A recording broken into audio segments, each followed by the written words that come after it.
ನಮಸ್ಕಾರ ಸ್ನೇಹಿತರೆ, ಈಗಲೇಸ್ಗೆ ಸ್ವಾಗತ. ಇವತ್ತಿನ ನಮ್ಮ ಟಾಪಿಕ್ ಬಂದು dedicated freight corridor.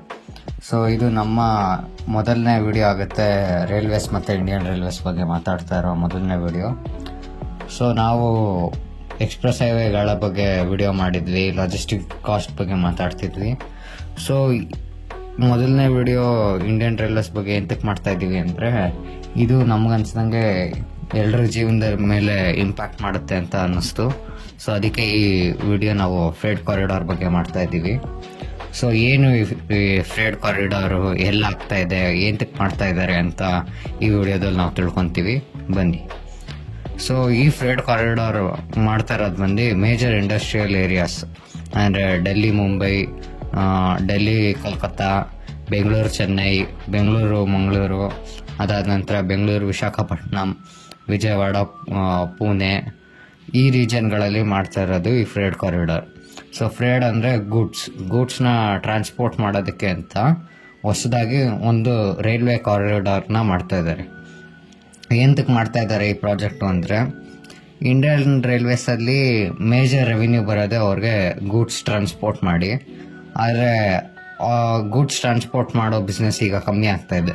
ಎಂತಕ್ಕಂದರೆ average goods transport ಮಾಡೋದು ಇಂಡಿಯನ್ ರೈಲ್ವೇಸ್ ಅವರು ಬರೀ 20 ಕಿಲೋಮೀಟರ್ ಪರ್ ಅವರಿಂದ 25 ಕಿಲೋಮೀಟರ್ ಪರ್ ಅವರ್. ಎಂತಕ್ಕಂದರೆ ನಾವು ಸಾಮಾನ್ಯವಾಗಿ ಗಮನಿಸಿರ್ತೀವಿ, ಪ್ಯಾಸೆಂಜರ್ ಟ್ರೈನ್ ಹೋಗ್ಬೇಕಾದ್ರೆ ಗೂಡ್ಸ್ ಗಾಡಿ ಬೇರೆ ಇನ್ನೊಂದು ಸ್ಪೇರ್ ಟ್ರ್ಯಾಕಲ್ಲಿ ಇರುತ್ತೆ ಹೊರತು ನಾವು ತುಂಬ ಕಮ್ಮಿ ನೋಡೋದು ಗೂಡ್ಸ್ ಗಾಡಿ ಟ್ರ್ಯಾಕ್ ಮೇಲೆ ಹೋಗ್ತಾ ಇರೋದನ್ನ. ಇದು ಎಂತಕ್ಕಂದರೆ ಯಾವಾಗೂ ಪ್ಯಾಸೆಂಜರ್ ಟ್ರೈನ್ಗೆ ಜಾಸ್ತಿ ಪ್ರಯಾರಿಟಿ ಕೊಟ್ಟಿರ್ತಾರೆ ಇಂಡಿಯನ್ ರೈಲ್ವೇಸಲ್ಲಿ. ಸೊ ಆದ ಕಾರಣ ಏನು ಇವ್ರ ಹತ್ರ ಇತ್ತಲ್ಲ ಗೂಡ್ಸ್ ಬಿಸ್ನೆಸ್ಸು ಅಥವಾ ಲಾಜಿಸ್ಟಿಕ್ ಬಿಸ್ನೆಸ್ಸು, ಅದು ಪೂರ್ತಿ ಕಮ್ಮಿ ಆಗಿದೆ.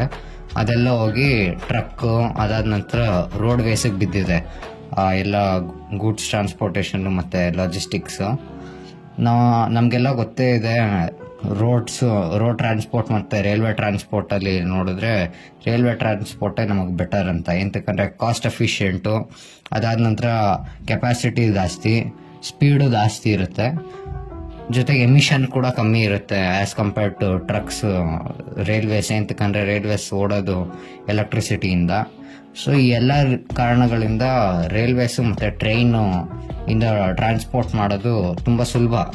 ಆದರೆ ಇಲ್ಲಿ ಸ್ಪೀಡ್ ಕಮ್ಮಿ ಇರೋ ಕಾರಣ ಕಂಪ್ನೀಸ್ ಆಗಲಿ ದೊಡ್ಡ ದೊಡ್ಡ ಇಂಡಸ್ಟ್ರೀಸ್ ಆಗಲಿ ಟ್ರೈನ್ನ ಪ್ರಿಫರ್ ಮಾಡ್ತಾ ಇಲ್ಲ ಈಗ.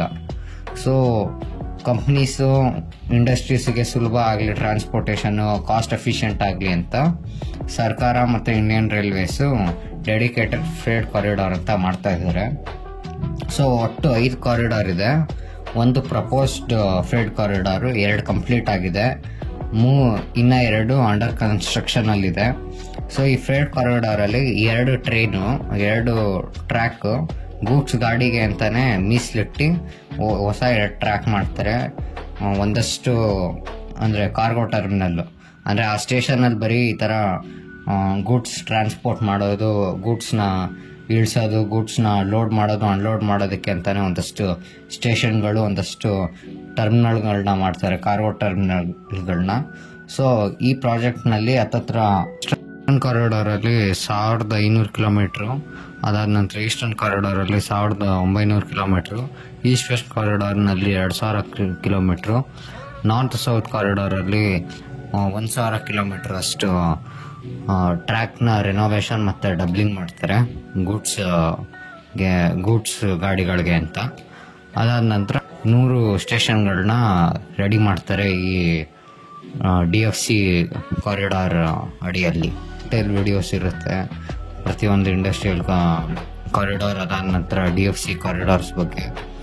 ಮುಂದಿನ ವಿಡಿಯೋದಲ್ಲಿ ಇದರ ಡೈರೆಕ್ಟ್ ಇಂಪ್ಯಾಕ್ಟ್ ಯಾವ ರೀಚನ್ಗಾಗುತ್ತೆ, ಎಂತಕ್ಕಾಗುತ್ತೆ ಅಂತ ಎಲ್ಲ ಮಾತಾಡೋಣ. ಮುಂದಿನ ವಿಡಿಯೋದಲ್ಲಿ ಸಿಗೋಣ. ನಮಸ್ಕಾರ.